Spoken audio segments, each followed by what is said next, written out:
la apelación subsidiaria y cómo lo zanjan o cómo lo resuelven en la práctica. En un otro sí, o sea, en lo principal reponen y apelan en subsidio, y en un otro sí apelan directamente. Con eso habíamos concluido la sesión pasada. Entonces, corresponde ver ahora cómo se tramita el recurso de apelación una vez que ustedes ya lo redactaron y una vez que ya lo presentaron. Recuerden que la apelación como recurso es siempre un acto jurídico procesal de parte, así que se requiere de su decisión a la hora de interponerlo o no interponerlo, o decidir simplemente que transcurra el plazo legal sin hacer nada y la sentencia va a adquirir eventualmente el carácter de firme y ejecutoria. Ahora, se interpone por escrito y se interpone ante el tribunal acuo. Esto es el tribunal que dictó la resolución que usted quiere impugnar. Ahora, ¿dónde se presenta el recurso? No ante qué tribunal, sino que, no sé, a través de qué plataforma se presentan hoy en día los escritos en tribunales. La oficina judicial virtual. Sí, la oficina judicial virtual, y ahí ustedes cuando indican ingresar escrito, le va a pedir que seleccione qué tribunal, ante qué tribunal lo va a interponer. Ahí ustedes buscan la jurisdicción de la Corte de Santiago y buscan al juzgado de letra correspondiente que está conociendo de su recurso. O sea, de su causa, y ante ese tribunal interponen el recurso, sin perjuicio que ese recurso lo va a conocer y lo va a fallar el superior jerárquico. Entonces, si se dan los presupuestos y ustedes cumplen con los requisitos, redactan el recurso, se presenta ante el tribunal que dictó la resolución, sin perjuicio que la petición de modificación o revocación va dirigida ante el Tribunal Superior Jerárquico. Luego vamos a ver un recurso de apelación clásico de cómo se cumplen esos requisitos. Y recuerden que una vez que ustedes interponen o una vez que ustedes presentan su recurso, se produce una preclusión por consumación, es decir, precluye su derecho a poder efectuar modificaciones respecto de ese escrito por el solo hecho de haberlo consumado o presentado. Es decir, no pueden modificar los fundamentos de hecho y de derecho y no pueden modificar o rectificar las peticiones que ustedes formulan. Y es importante porque si no tiene fundamento o los fundamentos son vagos o genéricos, ese recurso puede ser declarado inadmisible. Es decir, en un mero examen formal se declara inadmisible y la Corte no entra a conocer de su recurso. Lo mismo si no contiene peticiones o las peticiones son vagas o muy genéricas, la Corte también puede declarar inadmisible su recurso de manera similar a cómo se hace con la demanda. Recuerden que respecto a la demanda, el tribunal también efectúa un examen de admisibilidad y si no cumple con ciertos requisitos formales se declara inadmisible, no se da curso y no se entra a conocer el fondo del asunto. Una cuestión similar pasa con la apelación y con los recursos de casación, que de cierta manera es una forma de generar un filtro para no sobrecargar a los tribunales superiores con trabajo, porque se entiende que las funciones de los tribunales superiores son de mayor importancia y además son un menor número de tribunales respecto a los juzgados de letras. Por lo tanto, no pueden tener la misma carga de trabajo, sino sería imposible que pudieran cumplir sus respectivas funciones. Ahora, hay que ver los efectos que produce la mera interposición de un recurso de apelación. En principio, va a impedir que esa resolución que usted impugna adquiera el estado de firmeza conforme a los supuestos que establece el artículo 174 del Código de Procedimiento Civil. Esa resolución no va a quedar firme hasta que no se resuelva el recurso que usted presentó. Lo otro es que abre la expectativa, o usted va a tener al menos la esperanza de obtener la reforma o la modificación de la resolución que usted está impugnando, y eventualmente va a obtener la suspensión de los efectos de la resolución. Y dice eventualmente porque eso va a depender si su recurso de apelación produce o no produce el efecto suspensivo. Si uno lee la normativa, sin perjuicio que algunos sostienen lo contrario, la verdad es que la regla general es que los recursos de apelación no produzcan un efecto suspensivo. Si uno lee el 194, dice que sin perjuicio de las excepciones expresamente establecidas en la ley, se considerará la apelación en el solo efecto devolutivo. Cuando dice solo efecto devolutivo está excluyendo el efecto suspensivo, dice en el número 2, que es la más importante, de los autos, decretos y sentencias interlocutorias. Es decir, si usted apela un auto, un decreto o una sentencia interlocutoria, esa apelación se va a conceder en el solo efecto devolutivo. Es decir, no produce efecto suspensivo y por lo tanto no suspende la ejecución o los efectos de esa resolución judicial. ¿Qué resolución judicial queda fuera de esta clasificación?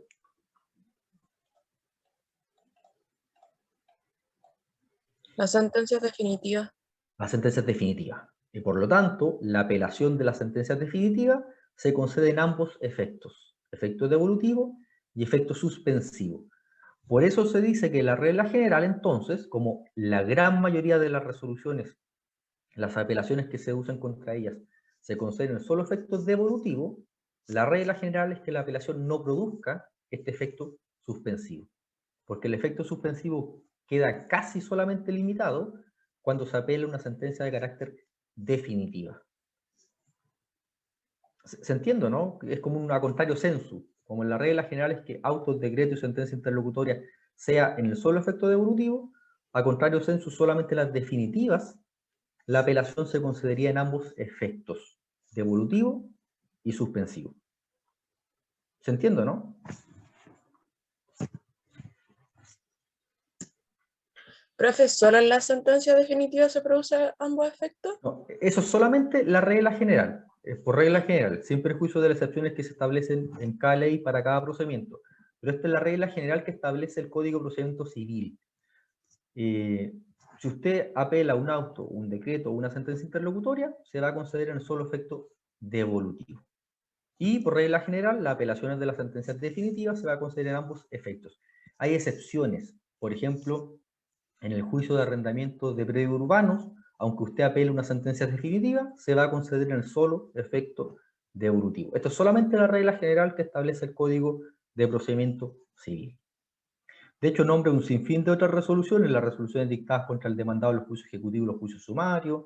Es decir, aquí, aunque el demandado en un juicio ejecutivo sumario apele la sentencia definitiva, aún en este caso se va a conceder en el solo efecto devolutivo. Nombra las resoluciones que se pronuncian en incidentes de ejecución, las resoluciones que ordenan alzar medidas precautorias y de todas las demás resoluciones que por disposición de la ley admitan solamente el efecto devolutivo. Eso es solamente la regla general. Hasta ahí se entiende, ¿no? Sí, profe. Ya. ¿Alguien hasta este minuto de la carrera sabe cómo se soluciona este problema, no? Una institución en particular que permite suspender los efectos de una resolución judicial, que es una institución que también existe, de hecho, en el recurso de protección.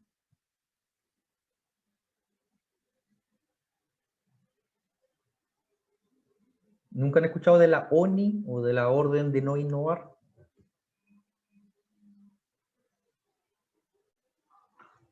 Sí, profe, sí hemos escuchado.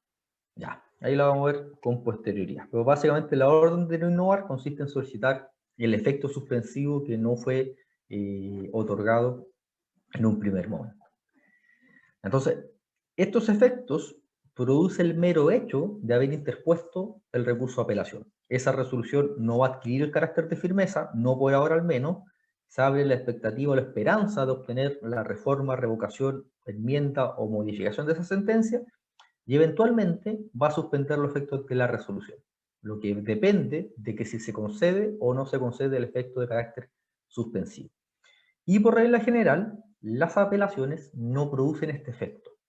El efecto que siempre va, y es de la esencia de la apelación, es el devolutivo, que hace que la apelación sea conocida y resuelta por el superior, pero el suspensivo lo cierto es que es un efecto de carácter excepcional. Y se tomó esa decisión para que las partes no entablaran apelaciones meramente dilatorias, que por el mero hecho de interponerlo, se suspendía o se imposibilitaba obtener el cumplimiento de la resolución judicial. Porque redactar un recurso de apelación y que pase los exámenes de admisibilidad es súper fácil. La resolución tiene que ser apelable, que sea dentro de plazo y que contenga fundamentos de derecho y peticiones. No importa que los fundamentos sean erróneos, basta que los tenga. Entonces sería muy fácil dilatar un procedimiento y evitar la ejecución de una sentencia por el mero hecho de haber apelado, aunque usted no tenga fundamento. Basta que simplemente formalmente su recurso los tenga. Entonces, aquí se habla de la apelación no suspensiva, que es la regla general, y la denominada apelación suspensiva, que en realidad es de carácter excepcional. En la práctica no se habla de apelación no suspensiva, sino que se habla de la apelación que se concede en el solo efecto devolutivo. Cuando se habla de solo efecto devolutivo, se entiende que se está excluyendo su otro efecto, que es el efecto de carácter suspensivo. Lo importante es que aquí van a convivir dos tribunales competentes simultáneamente para un mismo procedimiento. ¿Por qué? Porque el tribunal inferior va a conservar su competencia para seguir conociendo del asunto, pese a que paralelamente el tribunal superior jerárquico va a estar conociendo de ese recurso de apelación. Y estas son las denominadas resoluciones que se denominan que causan ejecutoria. Son resoluciones que no están firmes, porque hay un recurso que está pendiente en su contra, pero que no obstante ello pueden ser cumplidas o pueden ser ejecutadas. La ejecuta o la cumple el tribunal inferior, el mismo tribunal que dictó esa resolución, y paralelamente va a estar conociendo del recurso de apelación el superior jerárquico. Es decir, el acuo ejecuta y el ATKEM conoce paralelamente ese recurso de apelación. Eso sí, que todo queda condicionado a lo que se resuelva por el superior jerárquico, porque puede ser que usted solicitó el cumplimiento de esa resolución judicial, ordenó pagar, no sé, la suma de 20 millones de pesos, se pagaron los 20 millones de pesos y un mes después la Corte de Apelaciones acoge el recurso de apelación, revoca la sentencia y rechaza totalmente la demanda. ¿Qué pasa con esos 20 millones que recibió el demandante por el cumplimiento de esa resolución judicial que luego se revocó? ¿Deberían restituirse? Debiese restituirse porque todo quedó condicionado a lo resuelto. Y una vez que se resuelve la apelación, se supone que produce un efecto de carácter retroactivo. Entonces, debiese procederse a la restitución de lo que se recibió por esa sentencia que en definitiva fue revocada. Y para eso, para evitar esas situaciones conflictivas y engorrosas que puede suceder por el cumplimiento de resoluciones que se pueden revocar, es que existe la denominada ONI o orden de no innovar, que luego vamos a ver cuáles son los requisitos y la oportunidad para solicitarla. Pero, en resumen, estas apelaciones que se conceden en el solo efecto devolutivo son aquellas que dan origen a estas resoluciones que se denominan que causan ejecutoria, que son resoluciones que no obstante no están firmes, se pueden de todas maneras ejecutar. Pero es una ejecución condicionada, una ejecución provisional, porque van a quedar siempre condicionadas o sujetos a lo que resuelva eventualmente la Corte de Apelaciones respectiva. Y la otra apelación es la apelación que produce el efecto suspensivo y que en la práctica se denomina la apelación que se concede en ambos efectos. Es decir, comprende el efecto devolutivo y comprende también el efecto suspensivo. Lo importante es que esta apelación, al tener el efecto suspensivo, impide la ejecución de la sentencia que usted está impugnando y además suspende la competencia del tribunal acuo en la causa. Produce esos dos efectos. Impide la ejecución y además el tribunal queda impedido de seguir realizando actuaciones u ordenando actuaciones en la causa porque su competencia se suspendió. Aquí solamente va a existir un tribunal competente para conocer del juicio en cuestión. ¿Cuál sería? El tribunal que sí conserva competencia para seguir actuando. El Tribunal Superior. ¿El Tribunal Superior o el Tribunal ATKEM? ATKEM. Bien.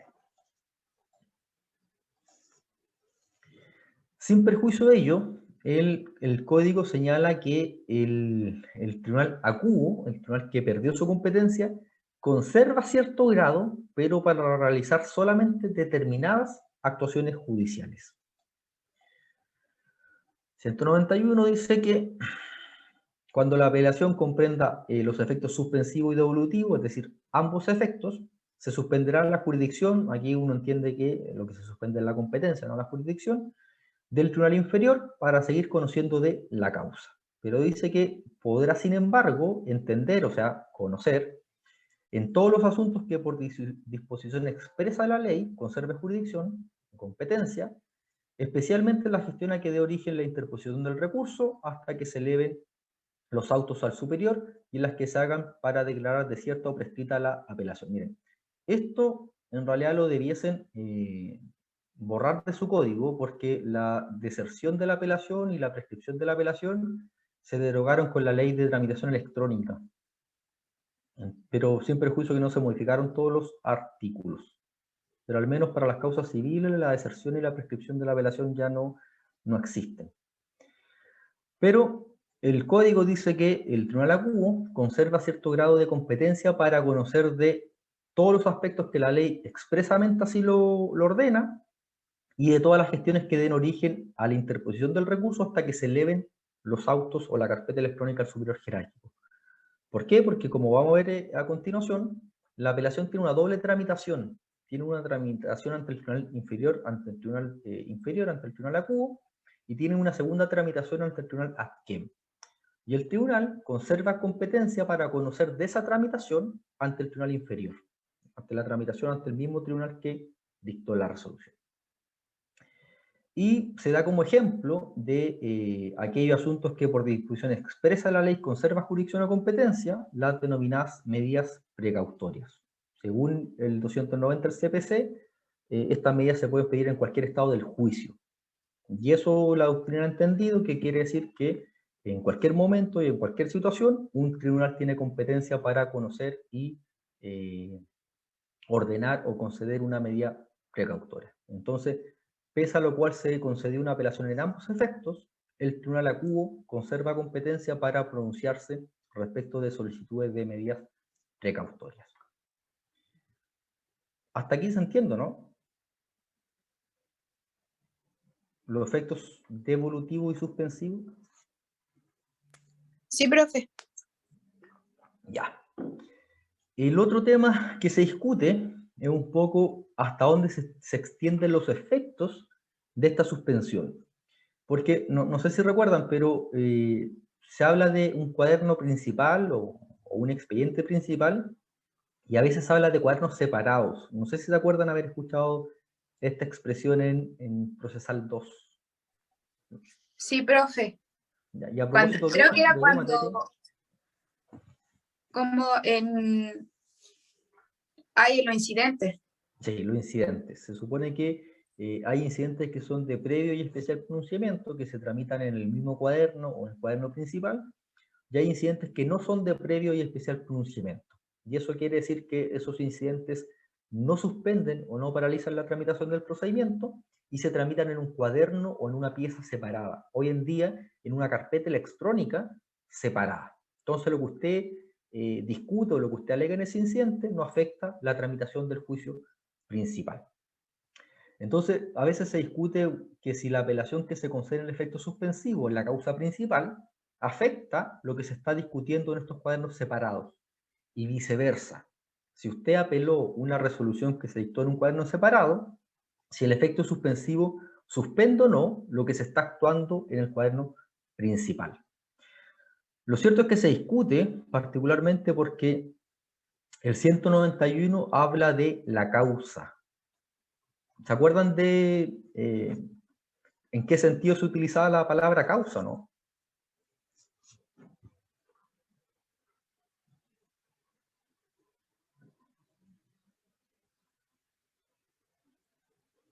Como sinónimo de qué cosa se utiliza la palabra causa en materia procesal.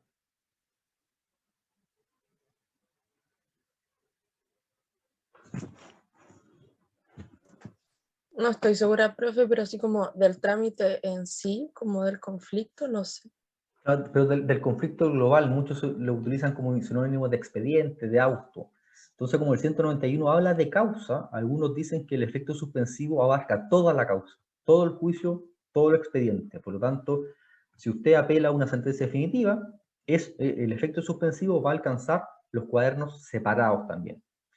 Y si usted apeló una sentencia, una resolución que se dictó en un cuaderno separado, el efecto suspensivo de ahí también alcanzaría la causa principal, porque el 191 habla de causa, que englobaría el juicio en su conjunto.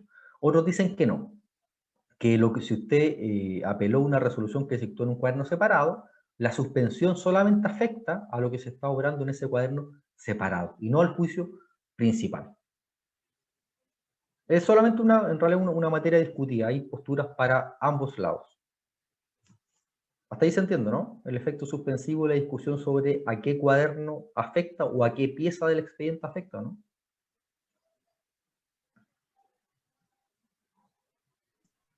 Sí, profe, se entiende. Ya. Ya, entonces, usted redactó su escrito, usted presentó su escrito, produjo los efectos propios de su interposición y ahora corresponde realizar un examen de admisibilidad. Antes de que la carpeta se eleve al Tribunal Superior Jerárquico, a la Corte de Apelaciones correspondiente, el Tribunal Acuo tiene que efectuar un examen de admisibilidad de carácter formal. Lo cierto, y recuerden desde ya que existen dos exámenes. Hay un examen que realiza el Tribunal Acuo y hay un segundo examen que vuelve a hacer el Tribunal Adquem o el Tribunal Superior Jerárquico. Y lo primero que revisa este Tribunal Acuo, este juzgado de letras por regla general, cuando se interpone el recurso, es que la resolución que usted está apelando sea realmente susceptible de ese recurso y no de otro. Y nosotros sabemos que esas resoluciones son las interlocutorias y las definitivas de primera instancia, sin perjuicio del caso de los autos y los decretos. Si usted, por ejemplo, apeló un decreto que no altera la normal sustanciación del procedimiento, el Tribunal Acuo debiese declarar su recurso de apelación inadmisible, de oficio, sin remitir su conocimiento al Tribunal Superior. Además de eso, tiene que revisar que se dedujo oportunamente, es decir, que se dedujo dentro de plazo. 5 días hábiles si es una interlocutoria, 10 días hábiles si es una sentencia de carácter definitiva. Si es autos decreto, que lo haya deducido en subsidio del recurso de reposición, si no se va a formular esa discusión de que si la apelación tenía que ser directa o subsidiaria. Y tiene que revisar si al menos contiene fundamentos de hecho y de derecho y peticiones concretas. No tiene que revisar si los fundamentos de hecho y de derecho son correctos, porque eso ya sería un examen de fondo, sino que simplemente los contenga. Y las peticiones concretas, que ya sabemos que no basta pedir la revocación o la enmienda, sino que usted tiene que indicar cuál es la consecuencia precisa de esa modificación o de esa enmienda. Que se acoja la demanda, que se rechace la demanda, que se rechace el incidente, que se acoja el incidente, etc. Y el examen lo regula el artículo 201 del CPC, que tiene que ser efectuado de oficio. No es necesario que usted pida que se realice ese examen, sino que el tribunal de oficio tiene que controlar esos requisitos y esos presupuestos. De la misma manera que el examen de admisibilidad de la demanda se efectúa de oficio, sin esperar una petición formal.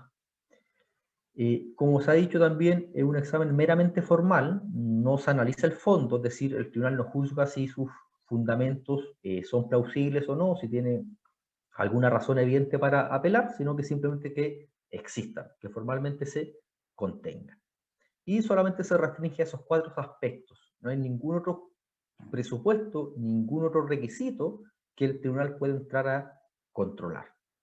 Y también se ha dicho que tienen que interpretarse restrictivamente porque hacerlo de una manera amplia o extensiva podría afectar el derecho a recurrir. Y lo otro dice relación con que este examen, esta decisión que emana del Tribunal Acuo, no vincula al Tribunal Adquem. Es decir, el Tribunal Acuo podría declarar admisible su recurso de apelación y el Tribunal Adquem, cuando repite este examen, perfectamente podría declararlo inadmisible. ¿Por qué? Porque él consideró que la resolución no era una interlocutoria, sino que era un auto, por ejemplo. Entonces, la decisión de este tribunal no vincula en ningún caso a la decisión que eventualmente sobre la misma materia podría adoptar el Tribunal Superior Jerárquico. Y una vez que se efectúa este examen de admisibilidad, pueden haber 2 consecuencias. Una es que se declare inadmisible, que su recurso no va a seguir adelante, y la otra situación es que el tribunal decida declararlo admisible y por lo tanto ordene dar curso y ordene remitir la carpeta electrónica a la Corte de Apelaciones respectiva para que proceda a conocer y a fallar ese recurso de apelación. Pero además de concederlo, el mismo tribunal Acuo, tiene que determinar en qué efectos se va a conceder esa apelación. Si se va a conceder en el solo efecto devolutivo o si se va a conceder en ambos efectos. Y nosotros sabemos que esa materia básicamente está regulada en el artículo 194. Bueno, en realidad en los 193 y siguientes, básicamente. Bueno, 192 y siguientes. Entonces, en base a esa normativa legal, el tribunal tiene que determinar si se concede en el solo efecto devolutivo o en ambos efectos, es decir, devolutivo y suspensivo. Si nada dice, si por alguna razón la resolución omite determinar en qué efecto se va a conceder, la ley suple y dice que cuando se otorga simplemente la apelación, es decir, cuando se declara admisible, pero sin limitar sus efectos, se entenderá que comprende el devolutivo y el suspensivo. Ahora, es raro que un tribunal omita esa declaración, pero si lo llega a hacer, se entiende que la apelación va a producir el efecto devolutivo y también el efecto suspensivo, por lo tanto la resolución que se impugnó no se puede ejecutar, no se puede cumplir y el tribunal acuo pierde la competencia para seguir conociendo del procedimiento mientras no se resuelva y no se falle el recurso de apelación. Esta primera fase, este primer examen, este primer control, ¿se entiende, no?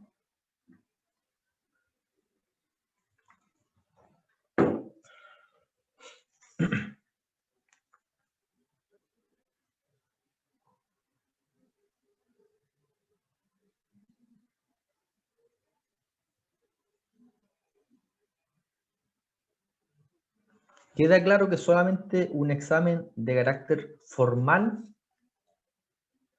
en que lo que se declara es la admisibilidad del recurso, pero no si se acoge o se rechaza el recurso, ¿no?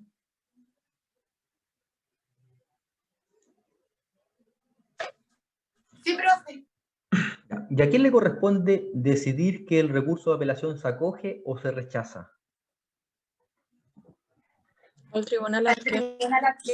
Al tribunal adquem. Generalmente la palabra admisibilidad o inadmisibilidad se reserva para cuestiones formales y acoger o rechazar para cuestiones de fondo. Así la demanda puede ser admitida a tramitación o declarada inadmisible en el examen de admisibilidad y se puede acoger o rechazar en la sentencia definitiva, cuando se entra a conocer y cuando se entra a pronunciar respecto del fondo del asunto.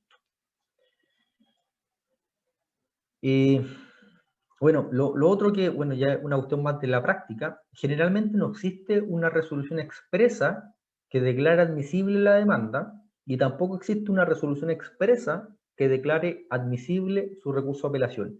Generalmente son de forma tácita o implícita. Por ejemplo, cuando la demanda se declara admisible, el tribunal se limita a conferir traslado para contestar. Implícitamente declaró admisible su demanda. Lo mismo pasa con la apelación. No dicen expresamente que su recurso se declaró admisible, sino que simplemente ordenan que se eleven los antecedentes ante el Tribunal Superior Jerárquico. Con eso implícitamente están diciendo que su apelación se declaró admisible. Por ejemplo, aquí. Aquí se dictó una sentencia definitiva y se apeló. Esta es toda la suma que requiere una apelación. Apela. Podría ser recurso de apelación o interpone recurso de apelación. Aquí se indicó en lo principal porque hay una petición accesoria de acompañar un documento. Esta sentencia definitiva la dictó la Corte de Apelaciones de Talca porque se trata de un recurso de protección. Por eso el tribunal que se individualiza es el tribunal acuo. En este caso, el tribunal acuo, el tribunal de primera instancia, es la Corte de Apelaciones de Talca. ¿Pero quién va a conocer este recurso de apelación?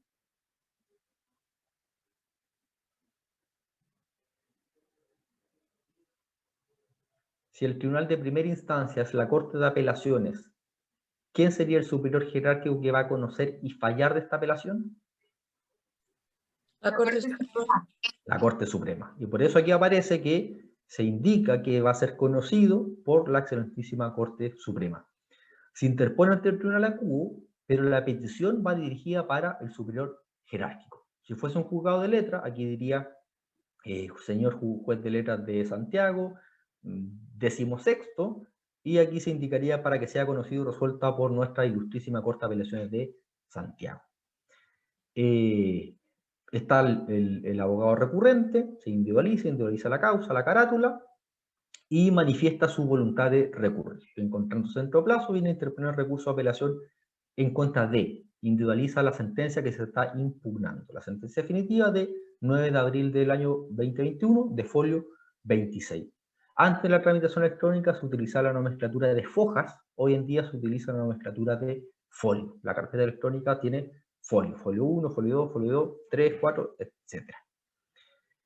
Y solicita desde ya que la sentencia impugnada sea revocada y que por consiguiente se acoja a la acción de protección. Es decir, no se contentó con decir que sea revocada, sino que pide una consecuencia directa y precisa, que es que se acoja a la acción de protección. Si solamente hubiera solicitado que la sentencia impugnada sea revocada, ¿qué pasaría con este recurso de apelación? Si su petición hubiese concluido acá, ¿qué podrían resolver ustedes como tribunal en el examen de admisibilidad?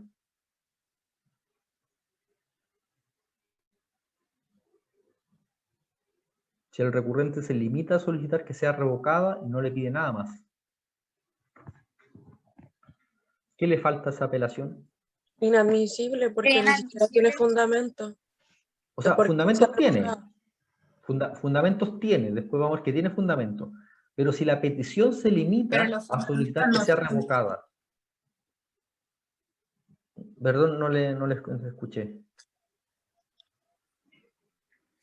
Ay, que le estaba diciendo casi lo mismo que la compañera. No, pero recuerden que son 4 requisitos.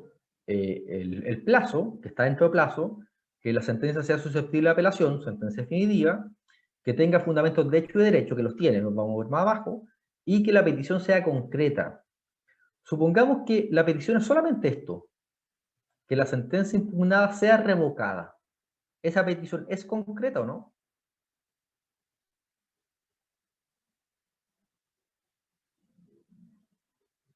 ¿O le falta algo? La verdad, profe, sé que no es concreta, pero no sabría decir por qué, así como qué más le falta. Le falta esto, po.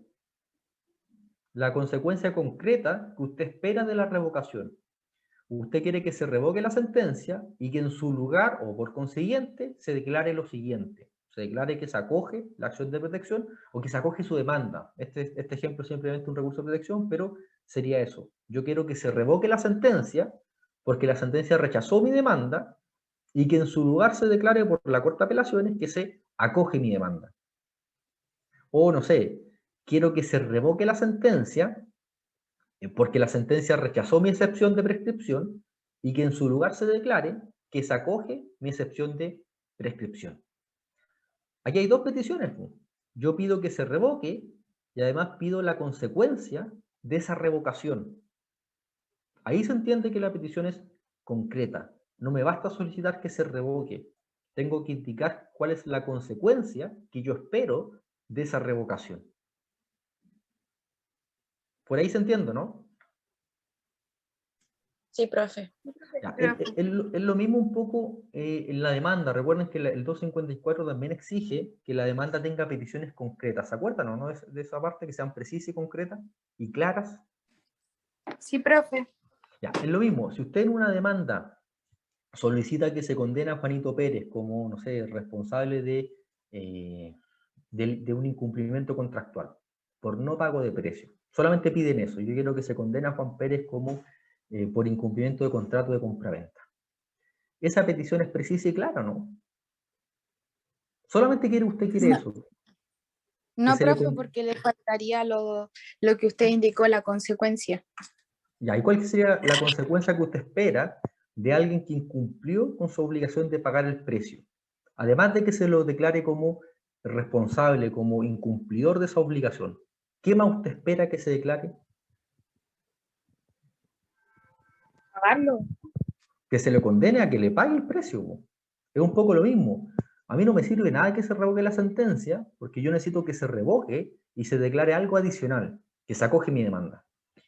Tampoco me sirve nada que se le condene o que se declare que Juan Pérez incumplió su obligación de pagar el precio, porque además de eso, yo quiero que se le condene a pagarme el precio. Eso sí es una petición precisa, clara y concreta. Es un poco lo mismo acá. Revocación y consecuencia. Por ahí se entiende un poco el tema más de la petición, ¿o no? Para los que leyeron el taller, es el mismo ejemplo de la petición que no es precisa o la petición que no es concreta. Ya, pero luego el recurrente individualiza la sentencia impugnada y señala cuáles son los considerandos o las decisiones o los pronunciamientos de esta sentencia en particular que le causan un agravio. Y aquí indica el noveno, indica el décimo primero, el 12º, lo único que hizo fue copiar y pegar, está bien, porque dejan claro cuáles son los considerandos que considera erróneo, donde cree que el tribunal se equivocó, y los considerandos que le están causando un agravio. Y bueno, acá están en realidad los fundamentos de hecho y los fundamentos de derecho de este recurso en particular, que eso ya es una cuestión de fondo, pero están. Estarán bien, estarán mal, no importa, al menos formalmente el recurso contiene fundamentos de hecho y fundamentos de derecho. Y finalmente, concluye como todo escrito judicial con el famoso por tanto ruego usía. En este caso usía ilustrísima. Por tanto, y en mérito del expuesto lo estableció el artículo 19, número 3, 24 y el artículo 20 de la Constitución, bla, bla, bla, ausía ilustrísimamente pido que se sirva por tener por deducido o por interpuesto este recurso de apelaciones contra la sentencia de fecha tanto, para ante la excelentísima Corte Suprema, se interpone ante la Corte de Apelaciones, pero para que lo conozca el superior jerárquico, a fin de que este excelentísimo tribunal, o sea, a fin de que la Corte Suprema, porque ahí ya van dirigidas las solicitudes, conociendo el recurso, la revoque y en su lugar declare que se hace lugar al recurso de protección deducido en todas sus partes con costas. Pide la revocación y pide la consecuencia precisa y concreta de que en su lugar, en lugar de lo que resolvió la sentencia que se impugnó, se declare que se hace lugar o que se acoge el recurso de protección o se acoge su demanda en todas sus partes con costas. Por ahí se clarifica un poco más, ¿o no? Sí, profe. Ya. Tenemos el recurso interpuesto. Se subió a través de la oficina judicial dentro de plazo. ¿Qué sigue en la tramitación de un recurso de apelación?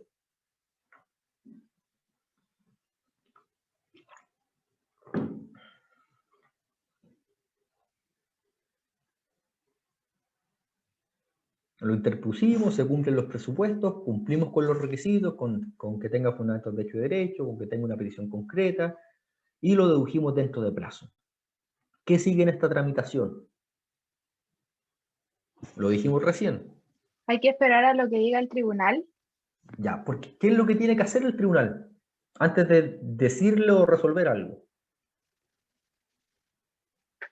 Declarar si es admisible o inadmisible. Entonces tiene que efectuar un examen de admisibilidad. Y la Corte dice que a lo municipal, a folio 27, que es el folio del recurso, téngase por interpuesto recurso de apelación en contra de la sentencia 9 de abril del actual, escrita a folio tanto, concédese y elévese por interconexión los autos a la excelentísima Corte Suprema para su conocimiento y su resolución en su oportunidad, y al otro sí, a su antecedente. ¿Qué me está diciendo aquí implícitamente el tribunal acuo? ¿Que mi recurso se declaró admisible o inadmisible? Que se declaró admisible si le da traslado implícitamente. Ya, o sea, aquí no da traslado, porque el traslado es para la contraria, pero se le da curso, se tuvo por interpuesto y se ordena que siga su procedimiento. Entonces, implícitamente, la Corte realizó su examen de admisibilidad, verificó que la sentencia era apelable, verificó que se interpuso dentro de plazo, verificó que tenía fundamentos de hecho y derecho y verificó que tenía una petición concreta. Como cumplió todos los requisitos, implícitamente le da curso y ordena que se eleven los autos o la carpeta electrónica a Tribunal Superior Jerárquico, Corte de Apelaciones, para que la Corte de Apelaciones conozca y falle en definitiva este recurso. Ahora, ¿en qué efectos se concedió esta apelación?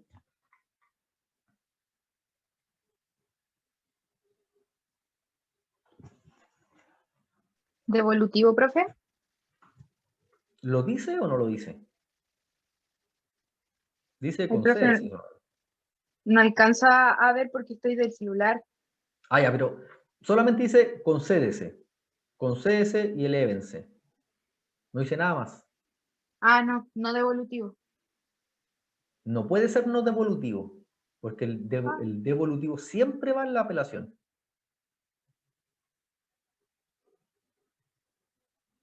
¿Se concedió en el solo efecto devolutivo o en ambos efectos? ¿En ambos?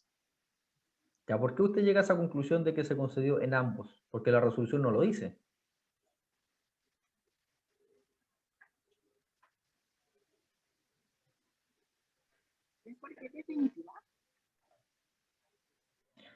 El 193, cuando se otorga simplemente apelación sin limitar sus efectos, se entenderá que comprende el devolutivo y el suspensivo. Aquí la resolución nada dice, por lo tanto se aplica el 193. Como nada dice, se entiende que se concede en ambos efectos, devolutivo y suspensivo. Recuerden, el efecto devolutivo es de la esencia de la apelación. No puede existir. Aquí la compañera pregunta que si es porque es definitiva. No es porque sea definitiva, aunque sí es una sentencia definitiva, sino que es por aplicación del 193. El 193 dice que cuando se otorga la apelación simplemente sin decir nada, sea la sentencia que sea, se va a conceder en ambos efectos.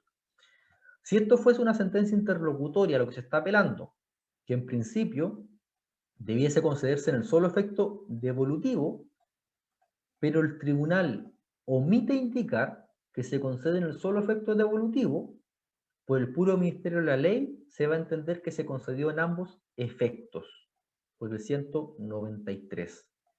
¿Se entiende esa diferencia, no? Aquí el 193 no distingue el tipo de resolución que usted apeló. Solamente se preocupa de que si el tribunal omitió, olvidó señalar los efectos, por el puro ministerio de la ley se va a entender que se concedió en ambos efectos. Sea un auto, sea un decreto, sea una definitiva, sea una interlocutoria. Exactamente lo mismo. Ya. Hasta aquí se entiende, ¿no? La interposición, el examen de admisibilidad y su concesión. Sí, profe, se entiende. Ya. Luego corresponde, una vez que se concede la apelación, sea en el solo efecto devolutivo o en ambos efectos, recuerden, el devolutivo siempre va, no existe una apelación que no produzca el efecto devolutivo. ¿Se acuerdan en qué consiste el efecto devolutivo, no? ¿Cuál es la consecuencia de que un recurso produzca efectos devolutivos? Que lo conozca el superior jerárquico, el Sí. ADCEM. Entonces, una apelación nunca puede no producir el devolutivo, porque la apelación necesariamente se conoce y se falla por un superior jerárquico. Sea la Corte de Apelaciones, sea la Corte Suprema, depende, pero siempre va el devolutivo. Por eso se dice que es de su esencia producir el efecto devolutivo. El suspensivo, no. El suspensivo depende de la naturaleza jurídica de la resolución que se apela. Ya. Entonces, según el 193 al 195, el tribunal va a determinar si se concede en el solo efecto devolutivo o en ambos efectos, y si nada se dice, se aplica el 193, que por el puro ministerio de la ley se entiende concedida en ambos efectos. Ya. Esta resolución que se pronuncia sobre este examen de admisibilidad, se ha dicho que es un decreto. Esa es la naturaleza jurídica que se le asigna. Se dice que es simplemente un decreto. Si es un decreto y declaró inadmisible mi apelación, ¿qué puedo hacer? Yo apelé, me declaró inadmisible mi apelación porque según el tribunal no tenía una petición concreta. Y yo creo que sí la tiene. ¿Qué puedo hacer? ¿Reponer? Reponer. El recurso que por esencia va vinculado a los decretos. Bien. Sin perjuicio de la posibilidad de reponer, existe un recurso especial que nosotros vamos a ver posteriormente que se denomina el recurso de hecho, que es una especie de recurso accesorio o instrumental que va específicamente vinculado a la apelación. En todos los casos en que usted le deniegue un recurso de apelación o concedan un recurso de apelación que usted cree que no procede o lo concedan en efectos distintos de los que usted cree que procede, puede usar este recurso especial denominado recurso de hecho que vamos a ver con posterioridad. Pero el primer recurso, el recurso más expedito que usted tiene para solucionar ese problema, ese agravio, ese defecto, es el recurso de reposición, porque está vinculado a la naturaleza jurídica de este decreto. Entonces, se interpuso, se examinó, se concedió, se determinaron los efectos en que se iba a conceder esa apelación y corresponde remitir los antecedentes por vía electrónica a la Corte Suprema, en virtud del artículo 197, que es básicamente lo que hace con esta frase cuando dice elévense. Elévense por interconexión los autos a la excelentísima Corte Suprema para su conocimiento y resolución en su oportunidad. Cuando dicen su oportunidad, básicamente que hay que esperar unos días para ver si se deduce algún recurso contra esta resolución, porque esta resolución aún no está firme, mientras no transcurran los plazos, particularmente para reponerla. Y se elevan y posteriormente, básicamente se da inicio a lo que es la segunda instancia. Terminamos toda la tramitación en la primera instancia ante el Tribunal Inferior, y ahora corresponde seguir su tramitación ante el Tribunal Superior Jerárquico. Bueno, en la segunda habíamos dicho que técnicamente solamente se habla de segunda instancia cuando lo que se apeló fue la sentencia definitiva, porque la sentencia definitiva es la que se pronuncia sobre el asunto o cuestión que ha sido objeto del juicio. La interlocutora solamente se pronuncia sobre cuestiones de carácter accesorio. También habíamos dicho que entre la apelación plena y la apelación limitada, Chile estaba en una especie de apelación intermedia, que en realidad más que un nuevo juicio es simplemente un examen, una revisión de lo resuelto, pero tiene ciertas excepciones que se permiten alegar cosas nuevas, que ahí vamos a ver cuáles son esas excepciones. Y básicamente este nuevo examen puede decir relación con que la Corte va a revisar si se realizó una deficiente apreciación de la prueba, que se vincula ya con cuestiones de hecho o fácticas, o si se aplicó una ley a una situación que no correspondía aplicarla, se omitió aplicar una ley a una situación en que se debía aplicar, o lisa y llanamente se aplicó erróneamente o se cometió una interpretación errónea de la norma jurídica. Eso es una cuestión de derecho. Recuerden que la apelación da origen a la segunda instancia, y en esta segunda instancia podemos revisar ambos supuestos, los hechos y el derecho, a diferencia de los recursos de nulidad que solamente me permitirían revisar esto, si se aplicó bien o se aplicó mal una norma jurídica en concreto, pero no cómo se valoró o cómo se apreció la prueba. Eso sería una cuestión fáctica, sería una cuestión de hecho. Hasta aquí se sigue la idea, ¿no? De cómo se tramita una apelación en primera instancia. Sí, profe. Ya, aquí lo único que sucedió es que la Corte quedó habilitada básicamente para conocer del recurso, pero aún no se entra a conocer, aún no se entra a fallar el recurso de apelación. Y sin perjuicio de ello, sin perjuicio que la apelación es un nuevo examen, una nueva revisión de lo que usted discutió en primera instancia, tiene ciertas limitaciones, según el sistema particular de apelación que tiene nuestro Código de Procedimiento Civil. El primero es que es una máxima latina que dice relación con que lo que la Corte le puede a usted otorgar o devolver, dice relación con cuánto usted apeló. Significa que la revisión, el examen de lo que se discutió en primera instancia, se limita a lo que usted pidió que se revisara.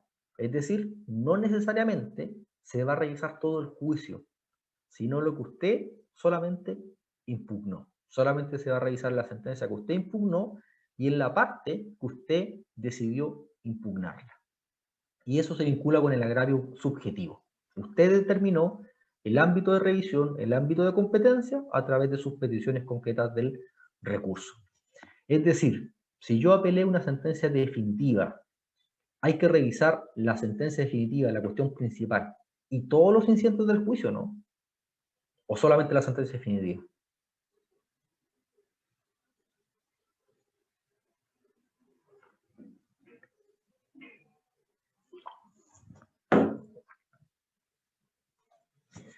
Lo mismo, no sé, si ustedes piden reconsideración de su segunda prueba parcial, ¿tengo que yo revisar también la primera prueba parcial o no?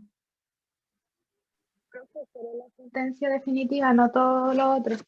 Bien, y viceversa, si ustedes apelan una sentencia interlocutoria que se refiere a un incidente, la Corte de Apelaciones solamente tiene que revisar ese incidente, no tiene que revisar, y no es que no tenga, sino que no puede revisar otra cosa que no sea solamente lo apelado, porque hasta ahí llega su ámbito de competencia. Lo mismo, aunque si usted impugna una sentencia definitiva, pero solamente impugna un apartado o una decisión de esa sentencia definitiva, la Corte solamente entra a revisar esos aspectos y no las demás decisiones que contiene esa misma sentencia definitiva. Recuerden que una sentencia puede contener diversos pronunciamientos y usted decide qué pronunciamientos puede impugna o no impugna.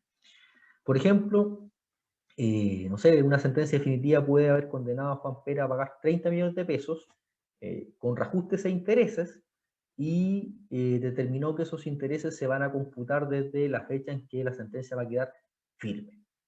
Quizá usted está conforme con los 30 millones de pesos, pero con lo único que no está conforme es con la fecha del cual se van a computar o se van a empezar a devengar esos intereses. Y usted decide solamente impugnar esa decisión de la sentencia, lo que puede hacer perfectamente. Entonces la Corte de Apelaciones solamente va a entrar a revisar si se terminó correctamente la fecha en que se van a devengar los intereses, pero no se va a meter con el monto, es decir, no va a poder aumentar el monto y no va a poder reducir el monto de los 30 millones de pesos, porque usted solamente le pidió que revisara la fecha de los intereses.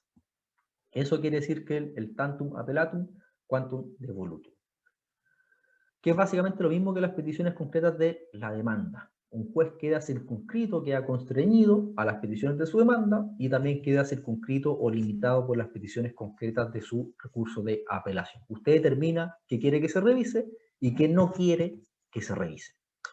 Y lo que no se impugna, lo que usted no quiere que revise, va a adquirir el estado de cosas juzgadas parcial. No es objeto de examen, no es objeto de revisión, va a quedar firme. Firme en esa parte de la sentencia solamente.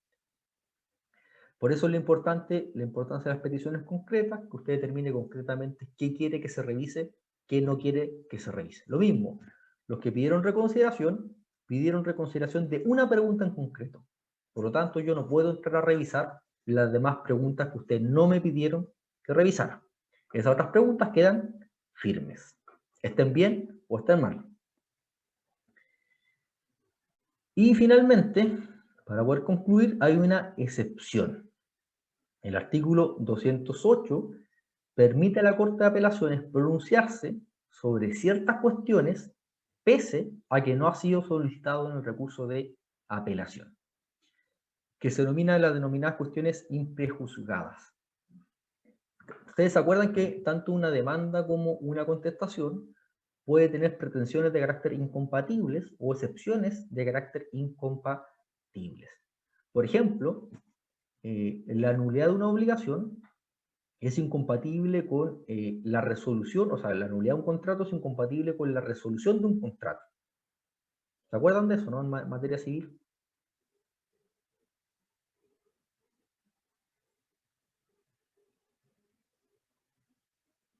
¿O aún no llegan a eso? Profe, aún no vemos contractual. Pero en acto jurídico vieron, pues, ¿no? Una obligación es resolución de una obligación, nulidad de una obligación. Vamos todavía en las clasificaciones de las obligaciones, la condición, el plazo y el modo. Ah, ya, pero condición resolutoria de la aún no ven. Todavía no llegamos a eso, profe. Y prescripción tampoco.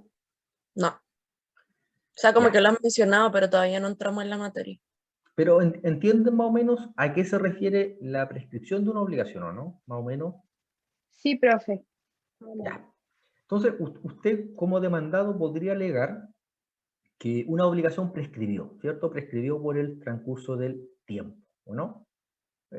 ¿Entienden cómo es la lógica de eso, no? Sí, profe. Ya. Y podrían aseverar que prescribió, pero a la vez la pagaron, o es algo incompatible. No, profe, no es incompatible, según yo. O sea, es incompatible porque si prescribió, ¿por qué la pagó? Porque puede pagar igual. O sea, si el pago es debido, es un pago debido, A ver, ¿no? otro ejemplo. Usted puede alegar que la obligación era nula, pero que a la vez la pagó o son cuestiones que son incompatibles. No es incompatible, profe. Es incompatible, ¿cierto? Sí. Ya, pero la puede alegar en subsidio. Usted se puede defender diciendo, por ejemplo, primero que la obligación era nula, pero que en subsidio no importa porque igual la pagué. Pero lo alega en forma subsidiaria. Entonces, si el tribunal acoge su excepción de nulidad, no tiene por qué pronunciarse respecto del pago. Por ahí se entiende, ¿no?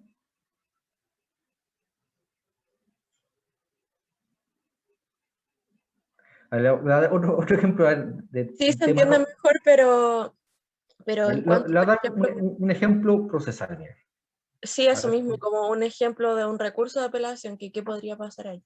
Es que es el problema que el tema procesal se vincula con cuestiones de fondo, entonces, pero, a ver, una materia que debiesen haber visto. A ver.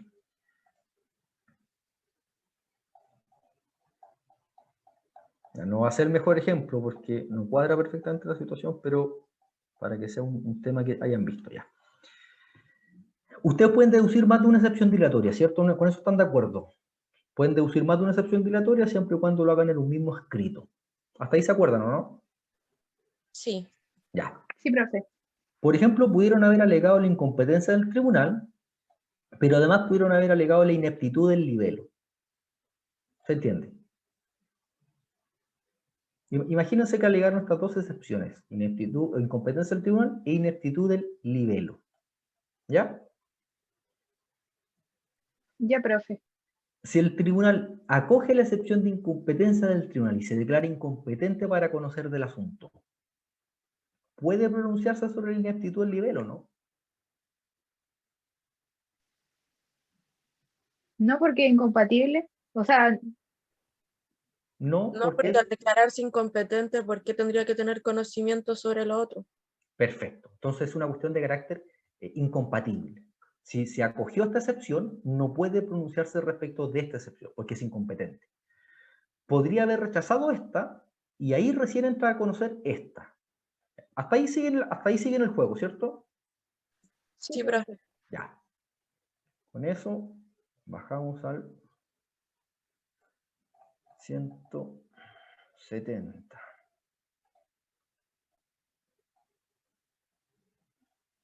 170. Requisito de la sentencia definitiva. Numeral sexto dice que la sentencia definitiva tiene que contener la decisión del asunto controvertido. Esta decisión comprenderá todas las acciones y excepciones hechas valer. Por lo tanto, uno entendería que debiese comprender ambas excepciones, incompetencia e ineptitud del libelo. Pero dice, pero podrá omitirse la resolución de aquellas que sean incompatibles con las aceptadas. El caso que ustedes dijeron, omitió pronunciarse sobre la ineptitud del libelo porque era incompatible con la incompetencia del tribunal. Hasta ahí se entiende, ¿no? Ni un problema. Sí, profe. Ya, sí, profe. entonces, acogió la incompetencia, pero omitió pronunciarse sobre la ineptitud del libelo por ser de carácter incompatible.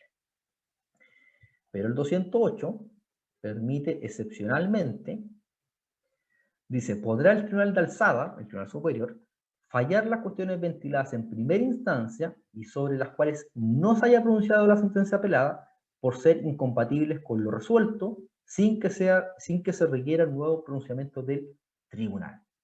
Es decir, que la Corte de Apelaciones, conociendo el recurso de apelación, podría decidir que el tribunal inferior no era incompetente para conocer del asunto.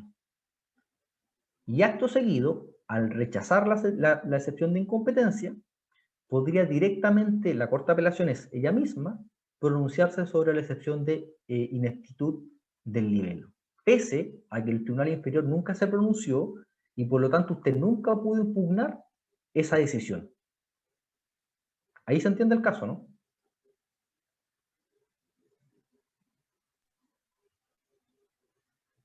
O sea que la Corte de Apelaciones puede resolver a modo como coloquial decirlo, de una el conflicto. Sí, y no es tan coloquial como usted lo dice, porque derechamente se pronuncia en única instancia. Ya. Pero solamente respecto a aquellas cuestiones que no se pronunciaron por haber sido declaradas incompatibles. Es decir, en este ejemplo en concreto, la excepción de ineptitud del libelo.